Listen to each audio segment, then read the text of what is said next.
¿Aló? Bueno, ahora sí, buenas noches a las personas que van llegando a este Instagram Live. Bueno, les comentamos que tenemos unos problemas técnicos con nuestra plataforma de StreamYard, entonces la transmisión de la noche de hoy va a ser vía Instagram. Pero bueno, seguimos con la misma esencia, seguimos con ustedes tratando de traerles la mejor información. Bueno, profe, creo que nos cogió la noche, entonces creo que tenemos que entrar de una y de lleno con el tema. En la noche de hoy estaremos hablando sobre la hipertrofia muscular. Vamos a estar haciendo así algo como un pequeño, eh, podríamos decirle, actuación del panorama, cómo está el asunto acerca de la hipertrofia. Ustedes toda la semana han tenido la oportunidad de ver en nuestras publicaciones en Instagram todo lo que tiene que ver con este tema, que no es nuestro mayor objetivo. No es que queramos hacerlo en una sola noche, porque es un tema muy extenso, pero tratamos de darles a ustedes la información más relevante sobre este tema de la hipertrofia. Entonces le damos las buenas noches al profesor Elkin Arango. Buenas noches, profe, ¿cómo se encuentra?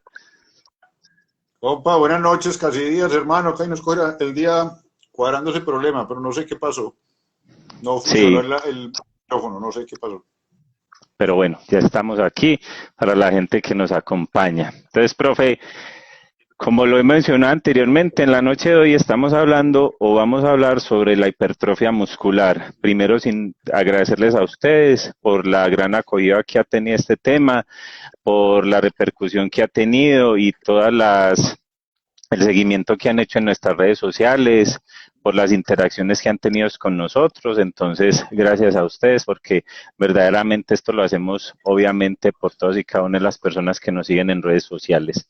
Bueno, profe, entramos en materia y ahora sí, ya habiendo iniciado, hablando sobre hipertrofia. Resulta que ayer en la noche se compartió un carrusel con unas claves sobre la hipertrofia muscular. Entonces empezaríamos con esta primera diapositiva en la cual se da la pequeña definición de hipertrofia muscular. Entonces, profe, empezando porque nos podemos encontrar, o al menos los educadores físicos, las personas que pasamos pues como por parte de la academia, nos encontramos con varias o diferentes conceptualizaciones que tiene la hipertrofia. Entonces, para que empecemos, profe, y nos pueda dar la orientación sobre este tema y sobre todo la verdadera conceptualización o la más general que se maneja en este momento.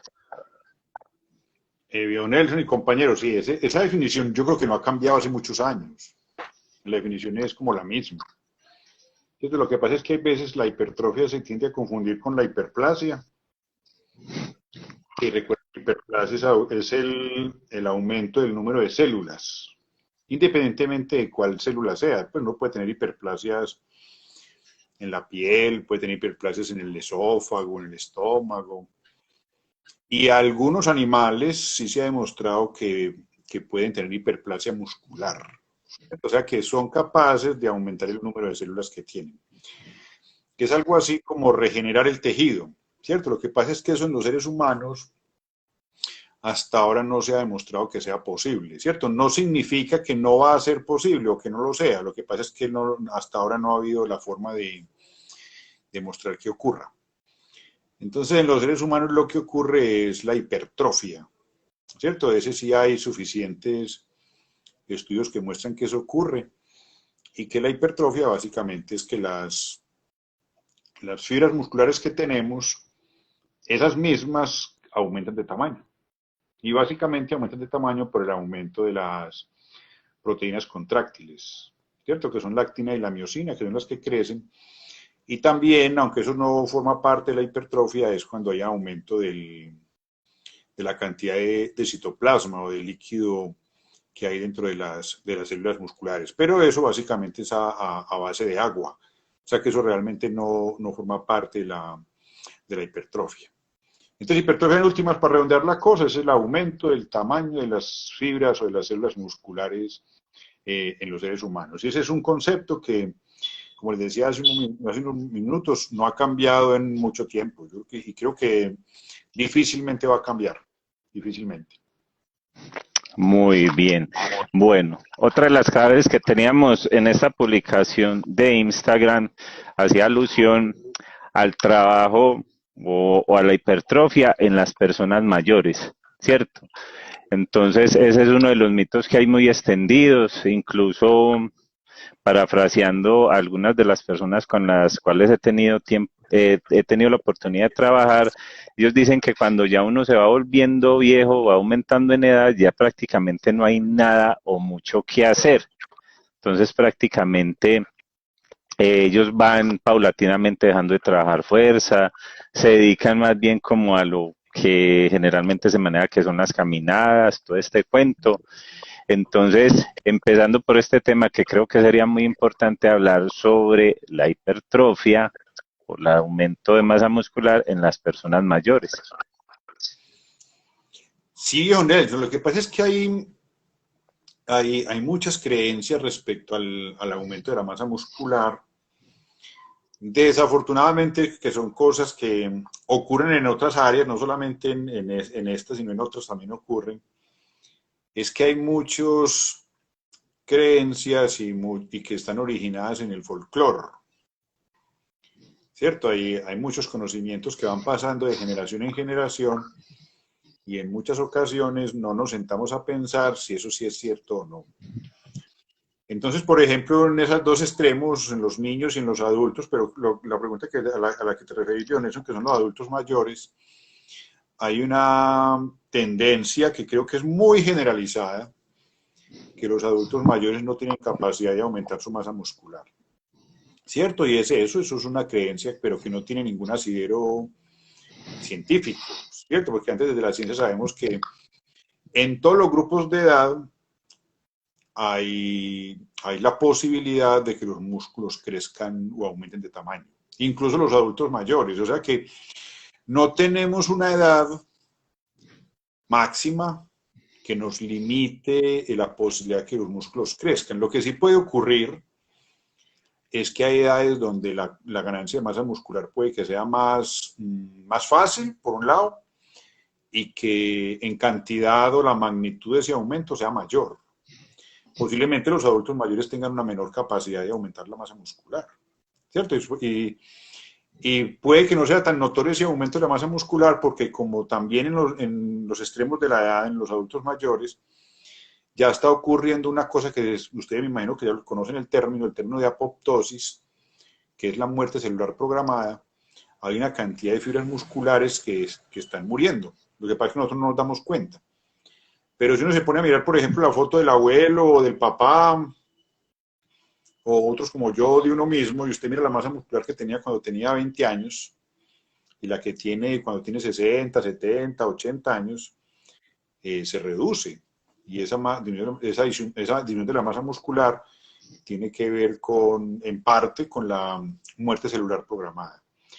Pero siempre los adultos mayores mantienen la capacidad de aumentar su masa muscular. De hecho, ustedes lo han visto. Yo creo que ustedes por ahí, y creo que Nelson en algunos momentos se han publicado imágenes de personas bastante mayores, 80, 90 años, incluso más, que tienen unos desarrollos musculares bastante importantes y que muchos muchachos de 20 se los quisieran y son personas de 80 años. Entonces, como para redondear la cosa, viejo Nelson, sí, efectivamente los adultos mayores pueden aumentar o tienen la capacidad de aumentar la masa muscular. Esa capacidad no se pierde. Es posible que se reduzca, sí, pero no se pierde. Excelente. Entonces, ahí para todos los que nos siguen, los que son entrenadores o si hay personas, diríamos, profe, entre los 40, 50 años, lo importante es seguir trabajando esa capacidad que tenemos, como usted lo menciona. Profe, tenemos una pregunta de Chaverra Training. No los ponga tan jóvenes, hermano, que yo estoy en ese combo. No son 40 o 50, son 70, 90. Bueno. Pollitos todavía. 50 no. Pollitos todavía. Acuérdate, Nelson y compañeros, que cuando uno va cumpliendo años, y sobre todo después de los 60, 65 años, hay unas hormonas que tienen que ver con el crecimiento muscular por ejemplo, la hormona del crecimiento, por ejemplo, la insulina, por ejemplo, las hormonas tiroideas, que tienen que ver con los factores de crecimiento semejante a la insulina, que cuando uno envejece se reduce la producción de esas hormonas y reduce la capacidad de que los músculos crezcan o aumenten de tamaño. Pero mire que son edades avanzadas, es por los 40 o 50, y eso no está tan viejo. Ah, un pollito todavía. Porque me sentí aludido, mi hermano. Profe, tenemos una pregunta de Charra Training. Charra Training nos Claro. pregunta, ¿una persona con creatina alta puede entrenar con cargas altas? No sé, Charra Training, si se referirá a la creatinina o si nos puede aclarar, profe, porque nos dice una persona con creatina alta. Sí, lo que pasa es que la creatina es una sustancia que los seres humanos producimos y que se utiliza para evaluar la función renal. Me imagino que Chávez se referirá a esos, que se aumenta cuando los riñones no están funcionando bien. O sea, cuando uno tiene falla renal o los riñones no están funcionando bien, uno de los signos o de las manifestaciones de ese problema es que la creatina en sangre se aumenta. ¿Cierto? Entonces me imagino que se refiere a Chaverra que si las personas con falla renal pueden trabajar la fuerza con cargas altas. Y la respuesta es sí. ¿Cierto? Sí, pero ese sí depende de qué. Ese sí depende de que esa persona tenga un periodo de entrenamiento. ¿Cierto? No es que un individuo con falla renal, por ejemplo, con una creatina de 8, normalmente la creatina está alrededor de 1,2 hacia abajo. ¿Cierto? Ya valores de 1,2 hacia arriba generalmente se consideran altos. Pero hay personas con falla renal que pueden tener creatinas de 6, de 8, de 10, de 12, sobre todo cuando son fallas renales crónicas, que esas personas necesitan diálisis, ¿cierto? Que es que les coloquen un filtro externo y la sangre pasa por ese filtro para que elimine las sustancias que su riñón ya no es capaz de hacer. Pero esas personas sí pueden trabajar la fuerza con cargas altas, siempre y cuando tengan un periodo de entrenamiento. O sea, hay que adaptarlos para esas cargas. O sea, que se cumplen los mismos criterios que se cumplen para una persona joven o para un deportista o para una persona adulta mayor que apenas está empezando su proceso de entrenamiento. Entonces, sí lo pueden hacer, siempre y cuando se le haga una prescripción del ejercicio adecuada, tenga las valoraciones pues, que se deben tener para mirar los factores de riesgo que tiene, y se lleve en forma gradual hacia esas cargas. Entonces, la respuesta en últimas es sí, sí lo pueden hacer. Muy bien, profe. Bueno, continuamos, profe, también con una de los slides que teníamos o tenemos en nuestra página de Educas, en nuestro perfil de Educas. Recuerde que si aún usted no nos sigue en nuestras redes sociales, puede seguirnos. Estamos en Instagram y también estamos en Facebook. Bueno, aquí Chaverra, profe, dice que muchas gracias. Listo, Okay. profe. Entonces recuerde que nos puede seguir en nuestras redes sociales, Instagram y Facebook. También tenemos canal de YouTube y también estamos en TikTok. Bueno, profe, por aquí hay una preguntita. ¿Le parece si le damos respuesta a esta pregunta y después nos vamos con el siguiente slide?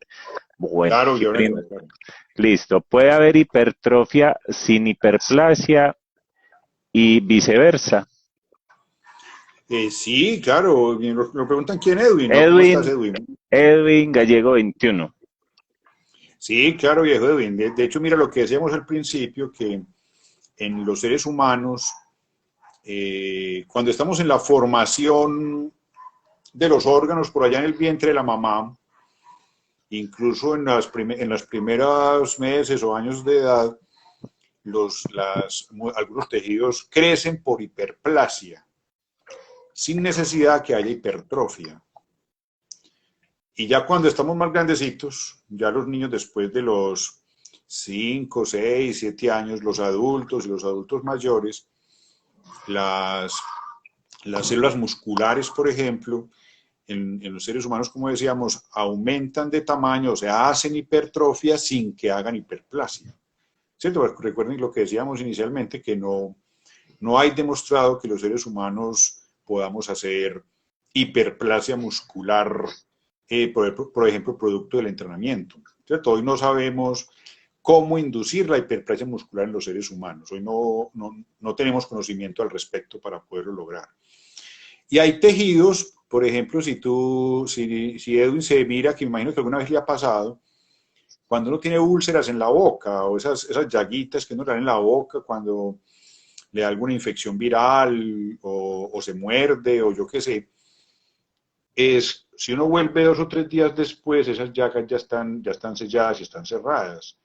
Y ese cierre se da por hiperplasia, ¿cierto? Entonces, y no hay hipertrofia de esas células, sino que hay esa hiperplasia. Y lo mismo pasa en un órgano como el hígado. El hígado, que es otro de las sustancias, otro de los órganos que tenemos, que tiene la capacidad de filtrar la sangre y eliminar algunos de las sustancias que nos puedan ser tóxicas si no se eliminan adecuadamente, y que también sirve como un órgano endocrino, o sea, que produce hormonas. Ese hígado, cuando se lesiona y a uno le cortan un pedazo de hígado, ese hígado puede tener la capacidad de aumentar su tamaño a expensas de la hiperplasia celular sin hacer hipertrofia. Entonces, en última, viejo Edwin, para cerrarte la pregunta, la respuesta es sí. Nosotros podemos tener hiperplasia sin hipertrofia y podemos tener hipertrofia sin hiperplasia. O sea, las dos no tienen que estar simultáneas para que puedan ocurrir. Porque recuerda que la definición son distintas. La hiperplasia simplemente, o más que simplemente de una manera simplista, es un aumento del número de células, esa es la hiperplasia, y la hipertrofia es un aumento del tamaño de esas células. Entonces sí se puede, viejo Edwin. Listo, muy bien, profe. Ahora seguimos con uno de los slides que tenemos en nuestro carrusel de Instagram y también en nuestra página de Facebook. Profe, en personas adultas el entrenamiento concurrente no afecta a corto plazo el aumento del crecimiento de los músculos. Recordemos que está muy en boga o se está hablando mucho del entrenamiento concurrente y de si hay esta interferencia que se podría dar en este tipo de entrenamientos. Entonces, profe, Sí. hablando ahí que sé que usted tiene pues como la evidencia más actual presente para que nos ilustre un poco acerca de esto. Sí, vio Nelson, mi compañero. Lo que pasa es que ese entrenamiento concurrente, recuerden que concurrente es que se trabajan dos capacidades físicas como la resistencia y la fuerza en forma simultánea durante la misma sesión de entrenamiento, valga la redundancia. O sea, yo hago una sesión de entrenamiento hoy y hago entrenamiento de la fuerza y en esa misma sesión hago entrenamiento aeróbico, por ejemplo. Entonces, eso es lo que se llama entrenamiento concurrente. Ya otra cosa es el orden, ¿qué hago primero? Pero eso es un entrenamiento concurrente. Y hay un temor a que ese entrenamiento concurrente reduzca la ganancia de masa muscular, ¿cierto? Porque parece que la hipertrofia, o por lo menos a muchos, les gusta mucho, en muchos músculos. Por ejemplo, lo que hablábamos hace 8 días, que en algún momento hablaremos de ese tema, el aumento de los músculos glúteos, sobre todo en las chicas, parece que es muy importante. Entonces, ha aparecido, que yo lo veo con mucha frecuencia, me imagino que ustedes también lo han visto o es posible que lo hagan, que no les recomiendan a las personas realizar ejercicios de fuerza y aeróbicos al mismo tiempo, o no tanto al mismo tiempo, sino en la misma sesión de entrenamiento. Porque el argumento para eso es que eso reduce la ganancia de masa muscular, o sea, reduce la posibilidad de ser hipertrofia, ¿cierto? Y también eso mismo ha pasado en el deporte. Cuando en los halterófilos, por ejemplo, los que hacen fisicoculturismo, muchas veces se les recomienda que no hagan trabajo aeróbico porque eso reduce la posibilidad de crecimiento muscular. ¿Cierto? Lo que pasa es que una cosa son las creencias y otra cosa son las evidencias. Hay 2 cosas distintas ahí al respecto. Entonces, hoy hay estudios, desafortunadamente los estudios no tienen la dificultad de que esas investigaciones son a corto plazo. Cuando decimos corto plazo, son investigaciones las más cortas, que pueden durar 6 semanas, 4 semanas, y las más largas pueden estar durando 16 semanas, 24 semanas, ¿cierto? O sea que las investigaciones más largas duran hasta 6 meses. O sea que a corto plazo, Hoy hay metaanálisis, incluso recientes, creo que hay un metaanálisis de 2018, hay otro metaanálisis de 2021, 22, son recientes, donde muestran que eso no ocurre, ¿cierto? No ocurre. O sea, que las personas que entrenan fuerza y que entrenan o hacen actividades aeróbicas durante la misma sesión de entrenamiento, la ganancia muscular no se reduce, ¿cierto? Y eso lo han hecho con ensayos clínicos o estudios experimentales que llaman, donde en uno de los grupos las personas trabajan solamente fuerza, ¿cierto? Ahí no hay entrenamiento concurrente. Y en el otro grupo trabajan el entrenamiento concurrente, o sea, que trabajan fuerza más ejercicio aeróbico. Y el trabajo de fuerza en los dos grupos es el mismo, ¿cierto? Como para quitar la posibilidad que sea por el tipo de entrenamiento. El entrenamiento es igual. La única diferencia es que uno de los grupos hace ejercicio aeróbico en la misma sesión. Y en los seguimientos que han hecho, ese que les dije que los más largos son a 6 meses, han encontrado que las ganancias de masa muscular son las mismas, ¿cierto? Entonces, no, por lo menos hoy, no sabemos qué va a ocurrir en el futuro pluscuamperfecto, pero hoy no tenemos manera de decir que el entrenamiento concurrente aminora o reduce la ganancia de masa muscular en los seres humanos, por lo menos en los adultos que estos individuos no eran deportistas de alto rendimiento, no sabemos, en algún momento hablaremos de ese tema, pero en las personas que hacen actividad física para la salud, esa cosa no ocurre. Entonces, eso lo decimos ¿por qué?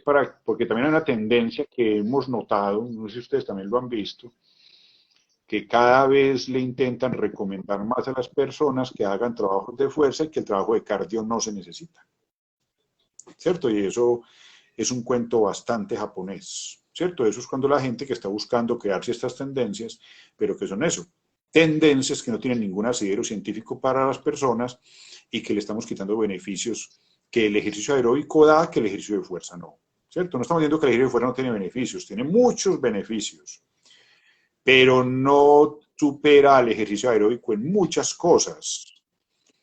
Entonces, conclusión, viejo Nelson, de la pregunta que hacías, hoy no tenemos razones ni tenemos evidencias que nos permitan decir que el ejercicio concurrente reduce la ganancia de masa muscular.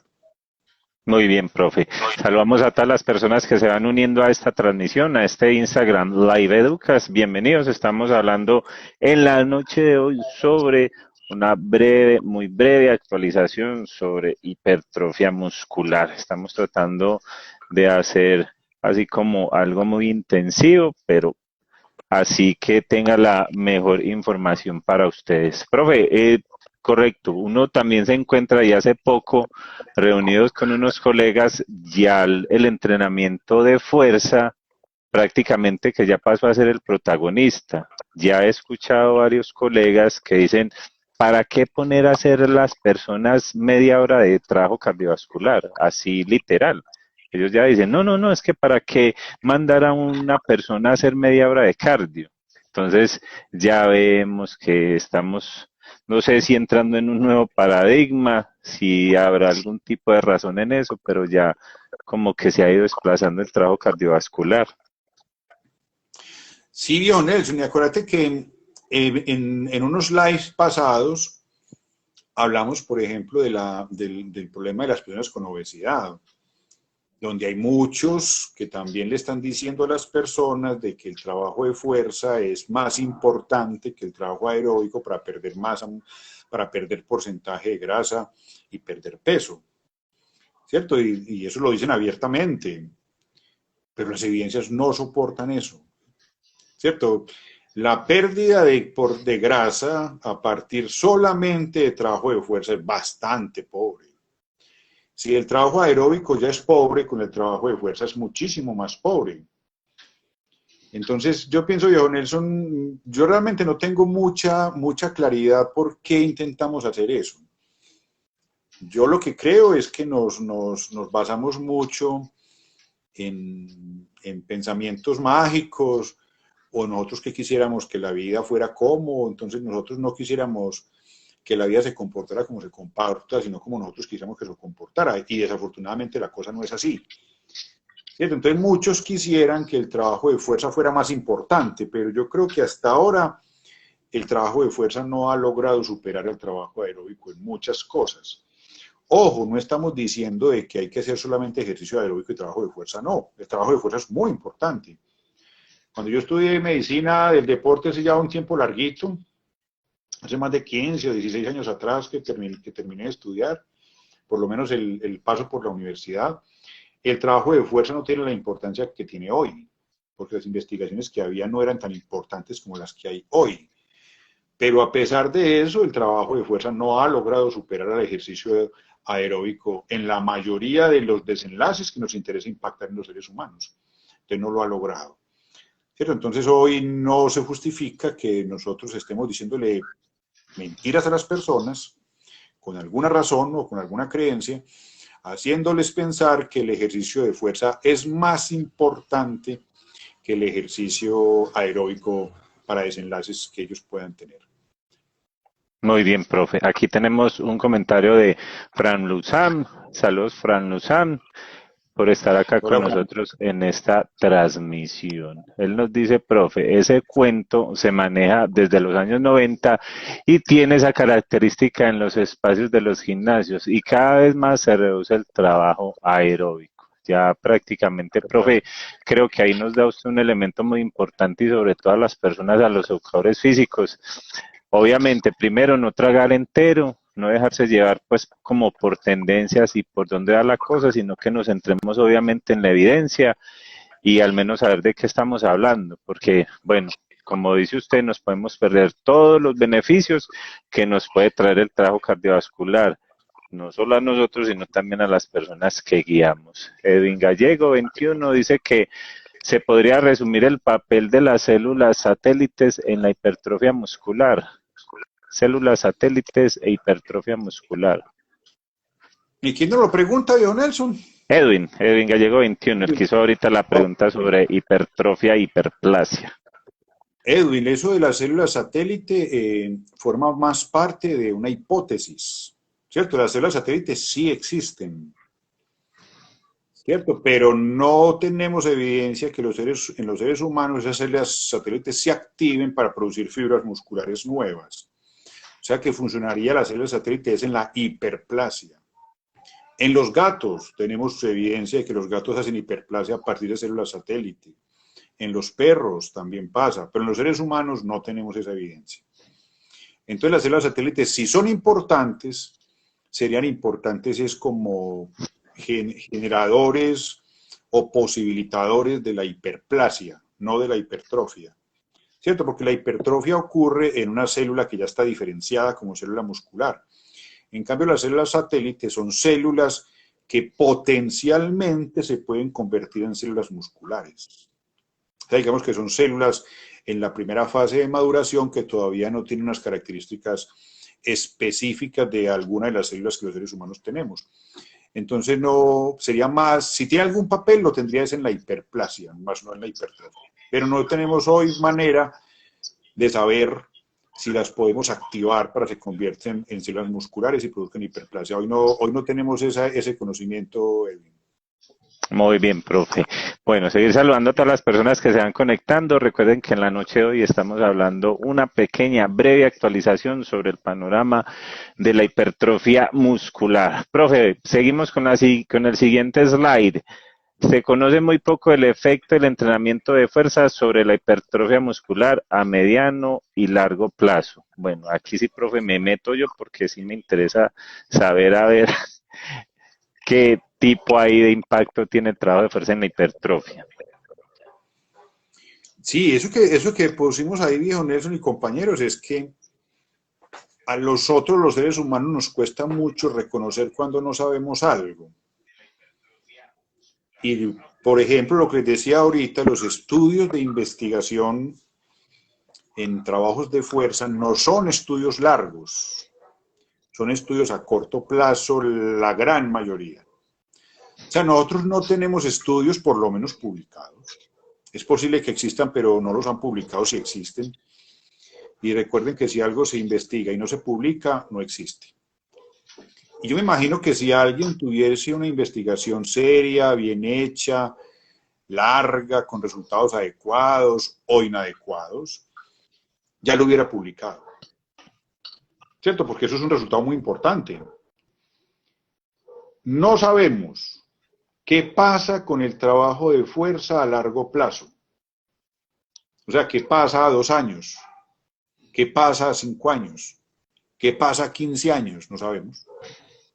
¿Cierto? Entonces, es donde aprovechan muchos que hacen ciertos entrenamientos que lo han hecho durante 10 años, 15 años, yo qué sé, y ellos con la evidencia que tienen de ellos mismos, que cuando uno no es evidencia de nada, uno simplemente puede ser un caso anecdótico, pero no es evidencia de nada, que si yo he hecho un entrenamiento durante 10 o 15 años y yo tengo una masa muscular para mostrar, entonces yo digo que fue el producto del entrenamiento que hice. Pero no sabemos realmente cómo fue que usted manipuló esas variables para poder lograr esa masa muscular que tiene. Porque es muy posible que si usted tiene una masa muscular bastante amplia, yo también podría decir que es que usted se aplicó testosterona, o que usted se aplicó hormona del crecimiento, o que usted se aplicó insulina, y que la causa es esa y no el entrenamiento de fuerza. Entonces lo que les quiero decir con eso es que nos toca reconocer que hoy no sabemos cuál es el entrenamiento de fuerza adecuado para aumentar la masa muscular en el tiempo. Y la otra cosa es que la masa muscular no crece indefinidamente. ¿Cierto? Nosotros tenemos un tope de aumento de la masa muscular que no conocemos, ¿cierto? Es muy difícil saber cuánto una persona puede aumentar su masa muscular. No sabemos si le puede aumentar el 10%, el 20%, el 50%, el 60%. Ese dato no lo sabemos, ¿cierto? Ese dato no lo sabemos. Pero nos toca, muchachos, por ahora reconocer que tenemos una incertidumbre. Cuando digo incertidumbre es que no sabemos cómo el trabajo de fuerza puede afectar el crecimiento muscular a largo plazo e incluso a mediano plazo. Cuando digo mediano plazo son 1 año, 2 años, 3 años, no sabemos. Y a largo plazo, 10 años, 15 años, no sabemos. Nos toca, muchachos, ser humildes ahí con ese cuento y simplemente decir que no conocemos esa respuesta. Tenemos la pregunta, todo lo que haya por ahí son hipótesis, pero las hipótesis no dejan de ser eso, hipótesis. Y que mientras alguien no coja esa hipótesis y la ponga a prueba, poner la prueba es llevar eso al escenario de una investigación científica y mirar qué resultados da. Eso no lo tenemos, viejo Nelson ni compañeros. Entonces nos toca por ahora decir que reconocer esa limitación que tenemos. No sabemos cómo la frecuencia, de esas variables que sabemos que hay que manipular, la frecuencia, la intensidad, el volumen, la densidad, todas esas carretas, no sabemos eso cómo afecta la ganancia muscular en el tiempo. Muy bien, profe. Aquí tenemos una pregunta de Liotti, de Liotti. Bueno, hay disculpas si de pronto lo pronuncio un poquito mal. Bueno, nos dice de Liotti. Buenas noches. ¿Existe evidencia que mejore la hipertrofia mezclando fuerza y ejercicios aeróbicos? Lo que estaba comentando hace un rato, profe. Sí, eso es lo que les decíamos ahorita, que el ejercicio aeróbico no le da ni le quita, ¿cierto? O sea, combinar trabajos de fuerza con ejercicios aeróbicos tampoco aumenta la ganancia muscular, pero tampoco la reduce, ¿cierto? Entonces, la respuesta al compañero del nombre impronunciable, no conocemos, hoy sí sabemos que el trabajo aeróbico no tiene una injerencia, ¿cierto? No afecta de manera directa la ganancia de masa muscular en los seres humanos, ¿cierto? Entonces no lo afecta. Puedes hacer ejercicio aeróbico sin problemas y ni te va a hacer que ganes más, pero tampoco te va a hacer que ganes menos. Muy bien, profe. Seguimos con el siguiente slide. La frecuencia de entrenamiento de la fuerza cuando se iguala por volumen no afecta la ganancia de masa muscular. Esa, viejo,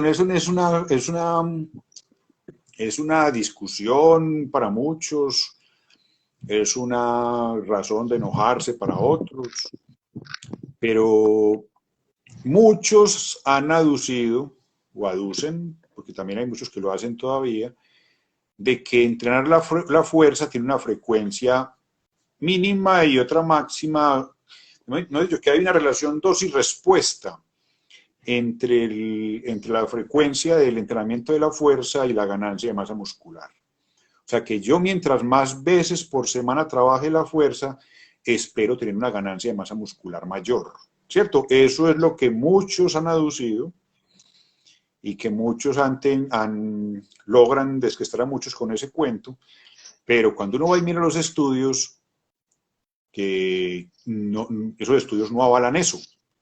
Hay estudios que tienen personas o estudios que muestran que personas que trabajan la fuerza una vez a la semana tienen unas ganancias de masa muscular importantes y que no difieren en forma clínicamente importante, ojo pues con ese cuento, con los que trabajan más de 4 veces a la semana. Lo que pasa es que no hay muchos estudios que hayan evaluado el trabajo de la fuerza con frecuencias de 4 veces o más. Casi todos están entre 1 y 3 veces por semana. La mayoría de los estudios están en esas frecuencias. Muy poquitos están por encima de 4 o más. Pero con la evidencia que tenemos hoy, que tiene algunas limitaciones, y vuelvo les insisto que son estudios a corto plazo, hoy la frecuencia, y sobre todo con eso, Nelson, que tú acabas de decir que eso es clave, cuando se igualan por volumen, o sea que el volumen de entrenamiento final es igual para ambos grupos de comparación, lo que cambia es la frecuencia, porque se dice que la frecuencia es la importante. Cuando se igualan por volumen, cuando uno totaliza el volumen de entrenamiento que hicieron los dos grupos, con frecuencias distintas, la ganancia de masa muscular no tiene diferencias ni desde el punto de vista estadístico ni desde el punto de vista práctico. Entonces hoy no podemos saber eso, porque... y hay otra cosa que es muy importante. Recuerden que la respuesta de la ganancia de masa muscular es muy variable. O sea, ustedes encuentran personas que tienen ganancias de masa muscular con estímulos muy pocos, o sea, con 1 o 2 veces a la semana, y tienen ganancias de muscular muy importantes. O ustedes pueden encontrar personas que entrenan todos los días y la ganancia de masa muscular es muy poca, ¿cierto? Porque hay una gran variabilidad. O usted coge individuos que entrenan 2 veces a la semana y ganan masa muscular en forma muy importante, y hay otros que trabajan 2 veces a la semana y no ganan masa muscular. Entonces hay una gran variabilidad en las respuestas. Y eso probablemente hace que cada quien tenga que tomarse un tiempo, ensayar varias frecuencias para ver cuál es la que se ajusta mejor a él, para lograr las ganancias que quiere lograr. Entonces es posible que alguien que tenga ciertas ventajas genéticas, si es respondedor o no, puede que con una sola sesión a la semana gane la masa muscular que necesita. Pero hay otro que puede que necesite 3 sesiones a la semana y hay otro que puede que necesite 5. Ojo, cuando hablamos de frecuencia nos estamos refiriendo no al número de sesiones totales, sino al número de veces que trabaja cada grupo muscular a la semana. ¿Cierto? Me explico. Yo puedo entrenar a una persona que hace 5 sesiones a la semana de trabajo de fuerza, pero realmente está entrenando una sola vez. Porque en cada uno de los entrenamientos trabaja un grupo muscular distinto. ¿Cierto? Entonces, para que tengan en cuenta eso, por ahí hay un estudio que se hizo con fisicoculturistas y encontraron que el 70% de los fisicoculturistas, aunque trabajan entre 5 y 6 veces por semana, o hacen 5 o 6 sesiones semanas, o hay veces hacen 7, cada grupo muscular trabaja una vez a la semana. Y miren las masas musculares que tienen los fisicoculturistas.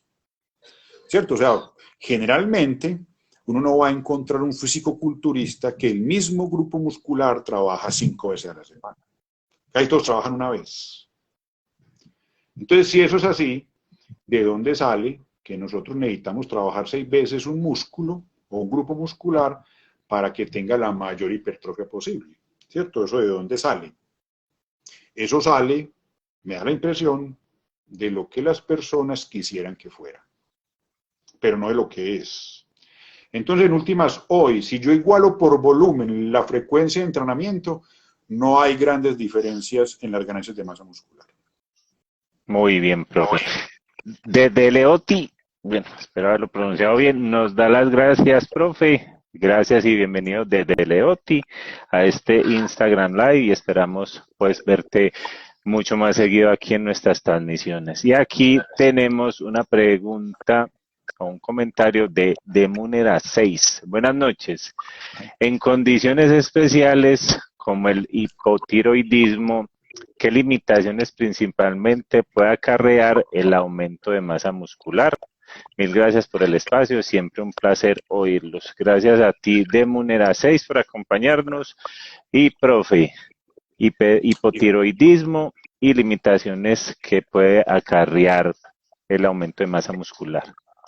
Ok, viejo Nelson, yo lo alcanzo a leer ahí, él nos pone es el hiper, no el hipo, sino el hiper.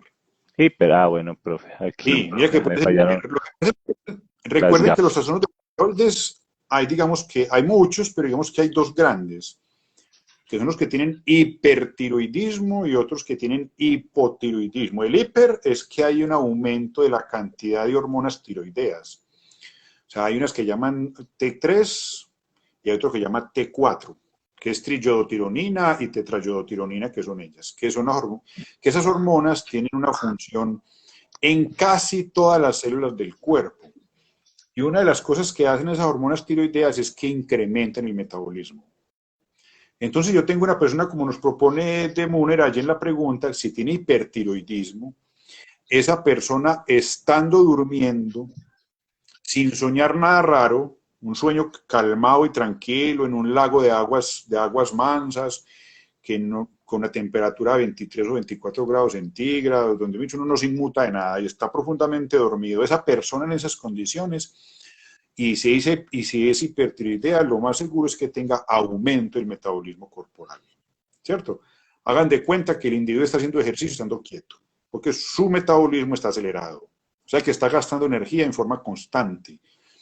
Y ese individuo lo más seguro es que va a comenzar a perder peso, va a tener diarrea, va a tener la piel caliente, va a comenzar a perder peso, va a perder masa muscular, va a perder masa grasa, va a estar con problemas para el sueño, no va a dormir bien. Usted lo va a ver a toda hora como ansioso, tembloroso, la frecuencia cardíaca puede estar alta, la presión arterial se le puede incrementar. Entonces, una persona en esas condiciones, lo más seguro es que el aumento de la masa muscular para él no vaya a ser fácil, porque primero lo que hay que hacer es controlar su hipertiroidismo.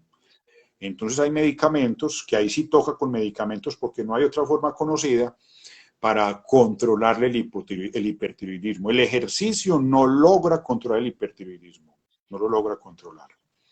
Entonces hay que acudir a medicamentos en este caso. Entonces, mientras el individuo tenga un hipertiroidismo no controlado, el aumento de la masa muscular va a ser supremamente difícil, ¿cierto? Y la otra cosa es que va a ser muy difícil o muy complicado que esa persona se someta a un plan de entrenamiento que busque aumentar la masa muscular, ¿cierto? Porque él va a estar cansado, va a estar agotado, va a estar con todas las cosas que les dije ahorita, entonces va a ser muy complicado someterlo a un plan de entrenamiento. Entonces, casi de manera lo que preguntas, lo más importante en esa persona es controlar el hipertiroidismo, y si hay una pérdida de masa muscular y de masa grasa importante, es posible que con el entrenamiento, la compensación de la enfermedad y con el entrenamiento, con una buena alimentación y con un programa de entrenamiento de la fuerza, se pueda lograr que su masa muscular aumente. Pero hoy casi que te podría decir que la pregunta que dices es si en una persona hipertiroidea aumentar la masa muscular tiene problemas. La respuesta es que no tenemos ni idea, porque ese estudio no lo ha hecho nadie, ¿cierto? Ese estudio no existe. No hay ningún estudio de aumento de la masa muscular por medio del ejercicio en personas hipertiroideas. Ese estudio no existe. Muy bien, profe, excelente pregunta. Y saludos para Demunera 6. Profe, nos saluda Juanes Fitness, saludos, nos da Ok. un cordial saludo y nos agradece por este espacio. Recuerden que están en este Instagram Live de Educas Formación. Gracias a ustedes por participar. Estamos pues tratando aquí a través del profe Elkin Arango de darles respuesta a todas sus preguntas. Bueno, profe, tenemos otra pregunta de Edwin Gallego 21. Él nos pregunta, ¿las fibras musculares tipo 1, tipo 2 y tipo 2X responden de igual manera a la hipertrofia muscular? Edwin, gracias por la pregunta. No, no responden igual. ¿cierto? Porque digamos que las fibras tipo 1, que son las fibras aeróbicas o las fibras rojas o que otros llaman fibras lentas, son fibras que dependen mucho para su contracción del metabolismo aeróbico, o sea, que tengan oxígeno durante la contracción. Entonces, las fibras musculares tipo 1 no responden de una manera tan adecuada a la hipertrofia muscular. En cambio, esas fibras se pierden menos rápido que las fibras tipo 2 y que las fibras tipo 2X, que son las fibras rápidas. Que de acuerdo al entrenamiento de fuerza, incluso por eso hoy, más que el trabajo de fuerza, una cosa que muchas veces se recomienda es trabajar la potencia. O sea, hacer el trabajo o mover el peso que se quiera mover, pero hacerlo a la mayor velocidad posible. Porque esas fibras se pierden más rápido y responden mejor al trabajo de fuerza. Entonces, como para redondear, Edwin, esas fibras no responden de la misma manera. Responden mucho mejor las fibras rápidas. Las tipo 2 y las tipo 2X responden de mejor manera que las fibras tipo 1. Muy bien. Bueno, profe, seguimos con el siguiente slide y donde se habla sobre la respuesta hipertrófica al entrenamiento de fuerza, que es individual, sin que se tenga claridad sobre cuáles son los determinantes más importantes para ellos. Aquí yo creo, profe, que le damos duro a un mito porque ahí se cae en el esto me funcionó a mí, yo lo hice así, yo lo hice así y mire yo cómo estoy de grande y de bueno. Total, viejo Nelson. Sí, sí, lo que pasa es que eso, viejo Nelson, que vos estás diciendo ocurre incluso para emplear a las personas. ¿Cierto? Hay una creencia inadecuada que porque a alguien le funcionó algo, le va a funcionar a los otros. Entonces, en los gimnasios, por ejemplo, difícilmente a un individuo que no tenga una masa muscular importante, que no se vea cuajito y demás, seguramente no le darán trabajo tan fácil que usted no lo ve en esas condiciones. Entonces, esa respuesta a la ganancia de la masa muscular, como lo dijimos hace unos minutos, es individual. ¿Cierto? Eso es individual. Cada quien carga con unas tipo de respuesta a esa ganancia de la masa muscular. Entonces, por eso decíamos que toca, y a ustedes que son entrenadores y les gusta la cosa, en muchas ocasiones les toca buscar por ensayo y error cuál es la dosis para una persona para que le logre inducir la ganancia de la masa muscular. ¿Cierto? No porque usted lo va a poner así como vos decís, viejo Nelson, con alguna frecuencia hace 2 de 3 o hace 4 de 15, yo qué sé, eso no le funciona a todos, eso no le funciona a todos. Hay algunos que les puede funcionar, pero a muchos no les va a funcionar. Entonces toca hacer el trabajo, ¿cierto? Usted arrancar de las expectativas que cada persona tiene y arrancar de lo que está dispuesto para lograr lo que quiere. Porque eso es una cosa muy importante, porque hay muchas personas que quieren ganar masa muscular, pero usted viene y le pregunta, ¿y usted qué tiempo tiene para hacer ejercicio? ¿Usted qué está dispuesto a hacer para lograrlo? Entonces te van a decir que tienen una vez a la semana y que tienen 30 minutos para hacerlo y que no van a dejar de comerse un churro. Sí, Y que no van a dejar de fumar. Y que no van a dejar de fumar. Entonces eso se va a volver muy complicado. ¿Cierto? Y lo conozco porque he visto muchos compañeros de ustedes que le prometen a las personas cosas que en esa forma seguramente no lo van a lograr. Porque es posible que esa persona sea de respuesta a una dosis más alta. Yo necesito, por ejemplo, si yo estoy dispuesto a ir una vez a la semana media hora y voy a seguir fumando o hueliendo por la nariz o yo qué sé, y quiero ganar una masa muscular horrible, seguramente no lo voy a lograr. Y puede que esa persona o yo en este caso, yo necesite entrenar 3 veces a la semana y no media hora, sino que tengo que tener un volumen un poco más alto. Entonces, toca avanzar, estar evaluando de ahí la importancia otra vez, que alguna vez lo hemos dicho, de evaluar a las personas, saber en qué condiciones llegan para saber cómo van evolucionando. Porque de acuerdo a cómo evolucionan, yo ajusto los planes de entrenamiento. Pero tiene que ser que yo tenga evidencias. Vea, es que el individuo llegó con un peso de tanto, con una masa muscular de tanto, con una masa grasa de tanto, y vamos a trabajar y estar evaluando con ciertos periodos de tiempo, que pueden ser cada 4, pueden ser cada 6 semanas, que yo le haga esas valoraciones para mirar qué está pasando. Pero si yo veo que el individuo está entrenando juicioso, está comiendo juicioso, dejó de mecatear por la nariz, ya no fuma, y usted lo evalúa al iniciar y tiene un porcentaje de grasa de 38 y tiene un porcentaje de masa muscular de 24, y el man trabaja juicioso y no mejora, ¿qué estará pasando? ¿Será que ese individuo es un no respondedor? Porque puede ser. Él es un no respondedor. ¿O será que esa dosis de 2 veces por semana no está siendo suficiente? ¿O ese volumen que le estoy colocando a trabajar no es suficiente? Me toca incrementar la frecuencia del entrenamiento que le estoy poniendo a hacer.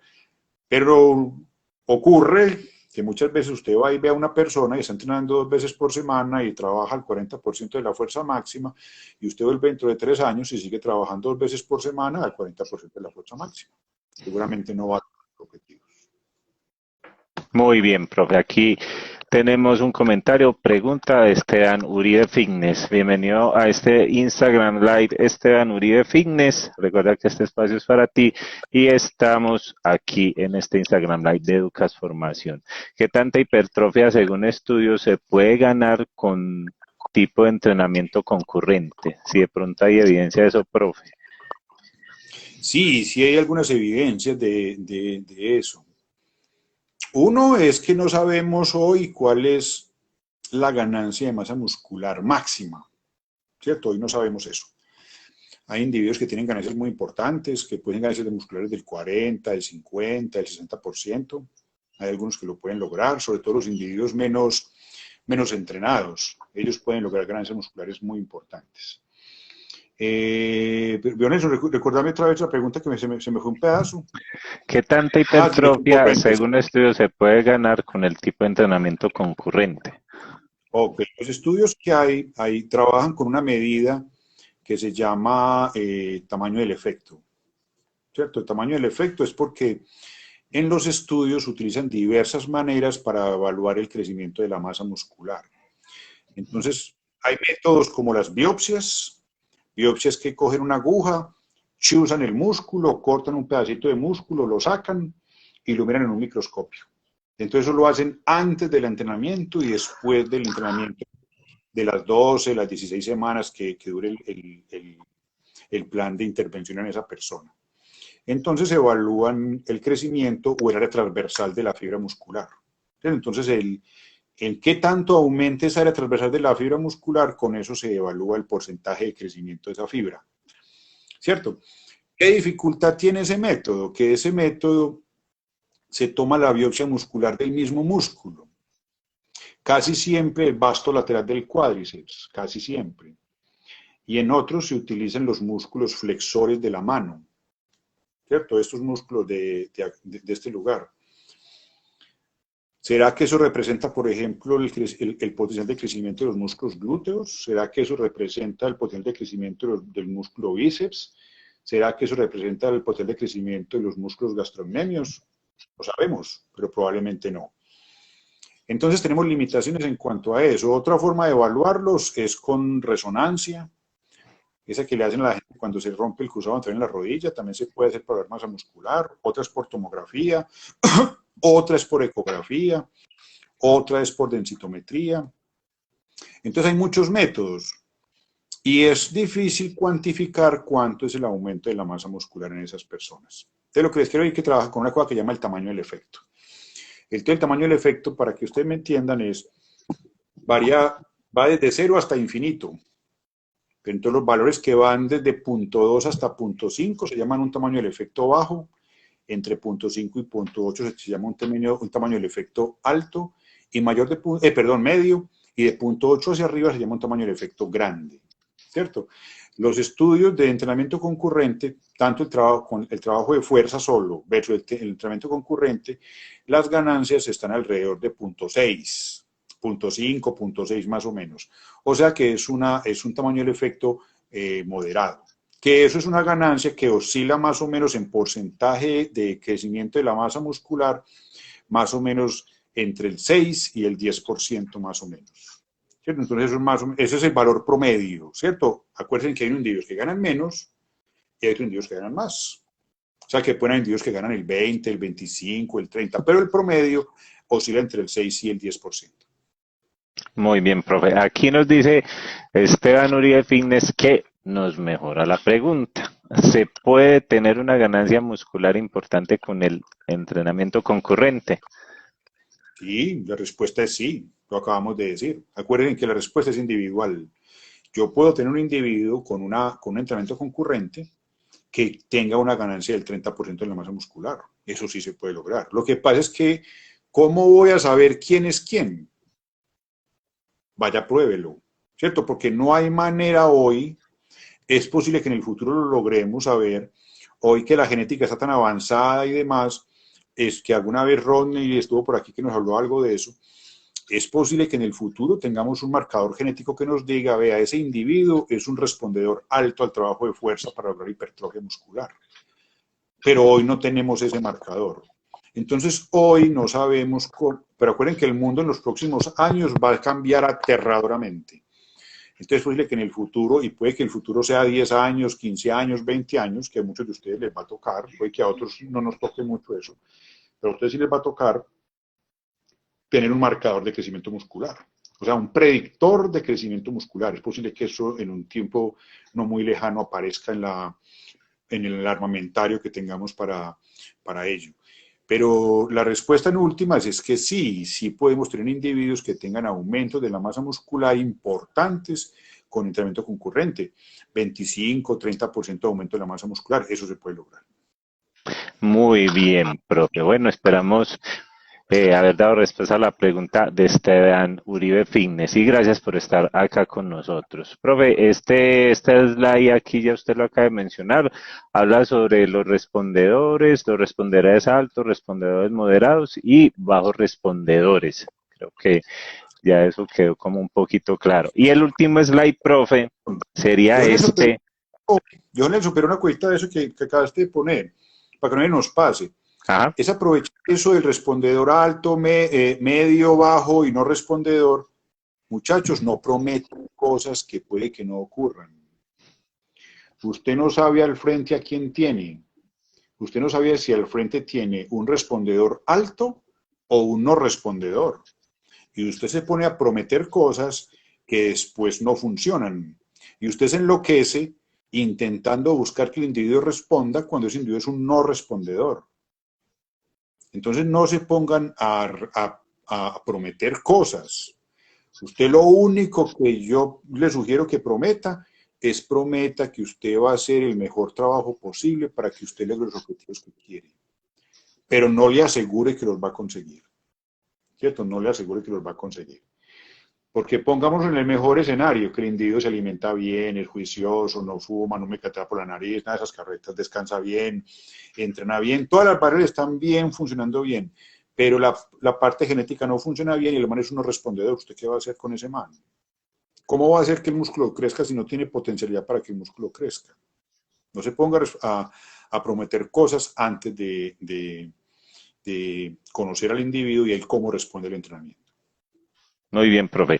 Y aquí tenemos el último slide que habla sobre los métodos de periodización del entrenamiento de la fuerza. Tiene pocos efectos sobre la ganancia de masa muscular. Bueno, esto aquí ya nos toca directamente a nosotros los entrenadores y sabiendo, profe, que hay variado modelo de periodización, variado método, entonces es muy bueno dar aquí un poquito de claridad sobre este tema. Sí, vio Nelson, ustedes saben más que yo de esa cosa de la periodización. Lo que pasa es que se le da mucha importancia, me da la impresión, ¿cierto? Estamos hablando de actividad física para la salud, ¿cierto? No estamos hablando de deportes, ni de deportistas, ni nada de esas carretas. Entonces, muchas veces se piensa que la mejor manera de que un individuo entrene es periodizando, haciendo o periodización lineal, o por bloques, cualquiera de esos métodos que ustedes conocen mejor que yo. ¿Cierto? Hay estudios y hay estudios, ensayos clínicos y hay metaanálisis al respecto que muestran que ningún método de periodización es superior a no periodizar. ¿Cierto? Ningún método de periodización es superior a otro. Por ejemplo, el método de periodización por bloques no es superior al método de periodización lineal. Los resultados son muy parecidos, casi iguales. Y no periodizar da resultados casi iguales que al de bloques o al lineal. Entonces, hoy no tenemos de dónde pegarnos para decir que la cosa tiene que ser periodizando.